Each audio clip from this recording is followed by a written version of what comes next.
আমরা সবাই জানি যে আসলে ২৪-এর জুলাই আন্দোলনের পরে, বিশেষ করে ৫ অগাস্টের পরে আমাদের ঢাকার যে ওয়ালসগুলো এবং শুধু ঢাকা না, আমাদের সারা বাংলাদেশের শিক্ষা প্রতিষ্ঠানের দেয়ালগুলো বা অন্যান্য দেয়ালগুলো হচ্ছে সব গ্রাফিতিতে ভরে যায়। বেশিরভাগ ক্ষেত্রে দেখা যায় যে এগুলো স্টুডেন্ট বা খুবই অ্যামেচার আর্টিস্টরা এই গ্রাফিতিগুলো আঁকে। সেখানে তারা তাদের হচ্ছে যে কেমন বাংলাদেশ তারা চান, একটা বৈষম্যহীন এবং সকলের জন্য এবং একটা ডেমোক্রেটিক বাংলাদেশের একটা হচ্ছে যে বিশ্বাস এবং আশা নিয়ে তারা এই গ্রাফিতিগুলো আঁকে। তো তখন আমরা এই ছবিগুলো তোলা শুরু করি। আমরা বলতে গেলে আমাদের যে কান্ট্রি ডিরেক্টর ফেলিক্স গ্যার্ডেস, উনি প্রায় ২,০০০ ছবি তোলে। সো তখন আমাদের মধ্যে এই আইডিয়াটা আসে যে আমরা এটার একটা হিস্টোরিক্যাল মোমেন্টের একটা মানে স্মারক হিসেবে আমরা এটা কালেকশন করতে পারি।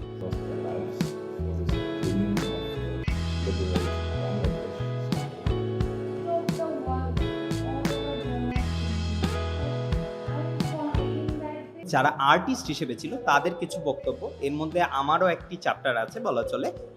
মূলত ৮ জন আর্টিস্টের বক্তব্য এখানে আছে। তার মধ্যে আমার চ্যাপ্টারটা মূলত ফোকাস করা, যেটা টাইটেল আছে হচ্ছে মাই ব্রাশ ভার্সেস দ্য গানস।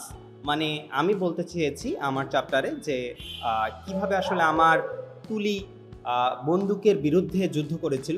আমার মতন এমন বহু তরুণের তুলি কিংবা রং আসলে ওই সময় কন্ট্রিবিউট করেছিল, এবং আমরা ৫ আগস্টের পরে দেখেছি সেই তুলেই আবার শান্তির বার্তা ছড়িয়েছে। জুলাই আন্দোলনের পরে এখন ২ বছর প্রায় হয়ে যাচ্ছে। তো দেয়ালগুলো থেকেও আস্তে আস্তে গ্রাফিতিগুলো মুছে যাচ্ছে।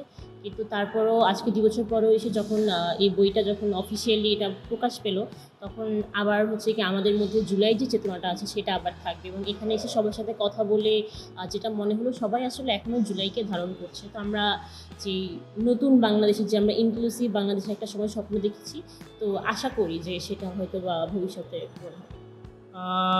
আমার অনেকগুলো গ্রাফিটি করা হয়েছিল, এর মধ্যে জিগাতলায় একটা আছে, টাঙ্গাইলে মাল্টিপলস আছে, টাঙ্গাইলে ঘাটাইলে। তাছাড়া ব্র্যাক ইউনিভার্সিটির পিছনেও কিছু গ্রাফিটিতে আমি অংশগ্রহণ করি। তো সেই সূত্রে সামহাও সাগর ভাই আমার খবর পায় অ্যান্ড আমাকে রিচ আউট করে। তো এর মধ্যে থেকে আমি 2টা গ্রাফিটি হচ্ছে এই গ্রাফিটির ব্যাক স্টোরি এই বইতে শেয়ার করি। চাই লেখাটা যেমনই হোক, একটা প্রতিবাদের ভাষা ফুটে উঠবে দেওয়ালে দেওয়ালে। তখন আমি রং তুলি নিয়ে রাস্তায় আমি সশরীরে নেমে গেছি। আমার সাথে অনেক কম আর্টিস্ট, যারা কম পারে আর্টের ক্ষেত্রে, খুব অভিজ্ঞতা কম, তারাও দেখছি আমার সাথে হেল্প করছে, আমার সাথে লেখালেখি করছে। তো এইটাকে আমি লেখালেখিকে গ্রাফিতি এবং ক্যালিগ্রাফিও আমি বেশ কিছু করছি।